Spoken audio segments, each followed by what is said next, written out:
Termites are primitive insects that have evolved over millions of years.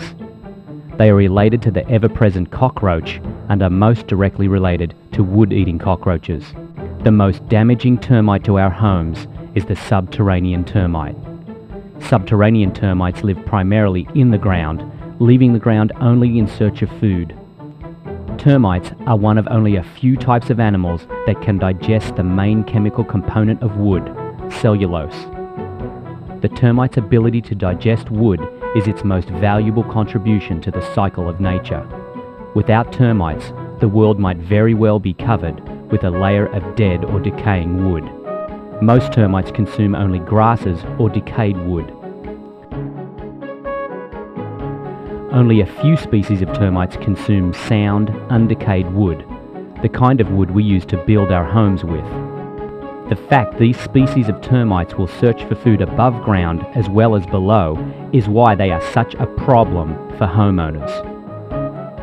What may be beneficial to the cycle of nature is in fact a potential nightmare for a homeowner. You probably don't think of termites as a threat to your home on the same scale as a cyclone. And it's hard to imagine termites causing damage as bad as fire. Yet year after year, termites damage more homes than cyclones, storms, and fires combined. Subterranean termites live collectively in large groups called colonies. Colonies whose members can number in the thousands and even millions, depending on the species of termite, live in underground nests. These nests are located in most of the temperate and tropical regions of the Earth. Just because you may not see termites doesn't mean they aren't there. Within each colony are several different types of termites. Each different type of termite in a colony has a different duty to perform. This specialization of duties within the colony is an important key to the success of termites and their ability to consume large amounts of wood. Let's look at the different types of colony members that live and work in the nest. Together with the king, the queen is responsible for growing the colony. The queen is the largest type of termite in the colony. In fact, by comparison to other termites, she is tremendous in size. The queen is a proverbial egg-laying machine. She can lay thousands of eggs a day from her enlarged abdomen. Queen termites can live a very long time, in some instances as long as 20 years. The king termite serves one purpose: to mate with the queen. The king is much smaller than the queen, and he lives his entire life at her side. The soldier termite's only duty is to defend the colony against external threats. Their mouthparts are highly specialized defense mechanisms useful only for defense. This specialization leaves soldier termites unable to care for themselves. Soldiers are totally reliant on the other colony members for their food and care.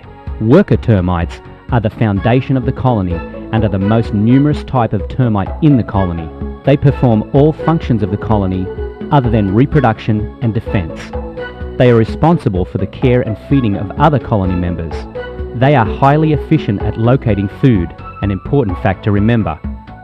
It is the worker termite that is solely responsible for damage to wood. Nymphs are immature young termite colony members. Based on their exposure to different chemical hormones at different points in their life cycle, nymphs can mature into any of the other types of colony members. These hormonal signals are transmitted to the nymphs based on the needs of the colony for more or less of different types of colony members. The division of duty between different types of colony members makes a termite colony an efficient consumer of wood. This is certainly good for the environment, but bad for the unsuspecting homeowner. Termites are secretive insects that always work out of view. They make every effort to keep their presence undetected for several reasons. First, despite the presence of defensive soldier termites, termite colonies have little protection against disturbances such as movement of a food source they are inhabiting. In most cases, the only protection that termites have against such disturbances is to abandon the disturbed area or food source. Termites are soft-bodied insects whose skin offers no real protection against the outside environment. To protect themselves, they must construct enclosed tunnels to move between their nest and distant points, such as a food source. Termite tunnels are constructed of glued together soil or whatever other loose matter is available. Mature termite colonies perform an annual event that is often the only clue to the existence of the colony, the release of still another type of colony member out into the general environment. These colony members are winged reproductive termites, referred to as alates. Alates leave the colony in group flights that often consist of a mass of thousands of fluttering termites that look like a swarm. The purpose of this process is very simple: to disperse reproductive termites to form more termite colonies nearby. Colonies time the release of alates carefully to coincide with periods of ideal atmospheric conditions such as moderate heat, calm winds, and high relative humidity. This timing increases the likelihood that the alates will be successful in establishing their new colonies. Most types of termites flight once or twice a year. Flights occur at different times of the year depending on the species of subterranean termite. Some types of termites flight in the spring, others during summer. Regardless of when a flight occurs, its function is always the same: to form new colonies. As seen here, flights normally occur out of human view, in an area such as a forest, and are of no concern. Termites become a subject of concern only when they focus their attack on processed forms of cellulose, such as the wood in a building. During the construction of a house, many, but not all existing food sources in the ground are removed. However, termite colonies in the ground remain in place, as hungry as ever. When a house is built in an area infested with termites, worker termites from the colony continue to search for food in the same area which is now occupied by a new house. Worker termites are determined searchers. This is because their continued success at locating food is vital to the continued survival of the colony. While there is no proof of it, it often seems that termites can somehow sense the presence of wood far above the ground they are inhabiting, particularly if the wood has a high moisture content. Although they are called subterranean termites, this label can be misleading, as they often search above ground for food. Their search can take them anywhere there's food, including the above-ground parts of a wooden building. In their search, termites can gain access to buildings in many ways. Most often, they enter through cracks in concrete slabs, or openings in masonry building materials such as voids in concrete blocks. Some homeowners living in houses built on concrete slabs may believe they are protected against termites by the slab beneath their homes. However, slab homes are often the type of dwelling most easily infested by termites. Termites can penetrate through cracks as narrow as a 20-cent piece, and the formation of such cracks in a slab is often inevitable as the building ages and settles. When workers locate a passageway into the building, the first step of their invasion is the construction of exploratory tunnels. After a food source is located in a building, additional worker termites are signaled by the first invaders to help in exploiting this new food source. Termites are so adept at concealing their presence in a building that a termite attack can continue for a long period of time completely undetected.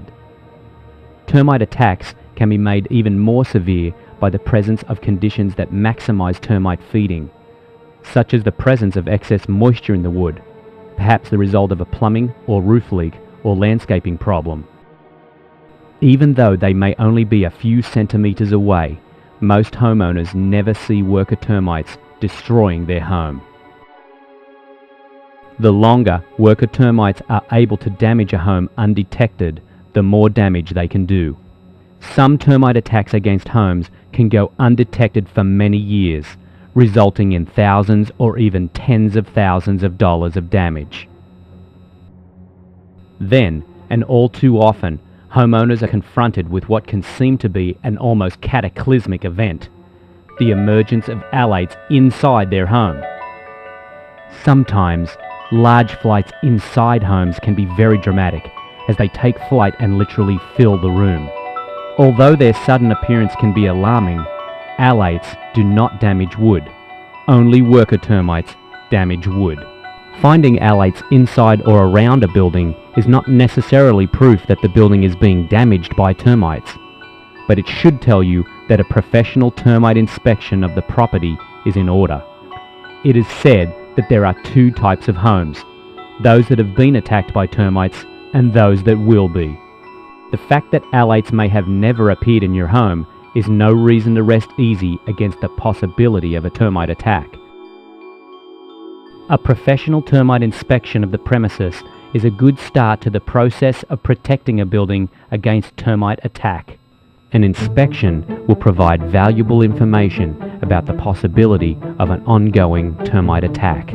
Unfortunately, even the best termite inspection faces important limitations. Inspections are normally limited to the accessible and visible parts of the building.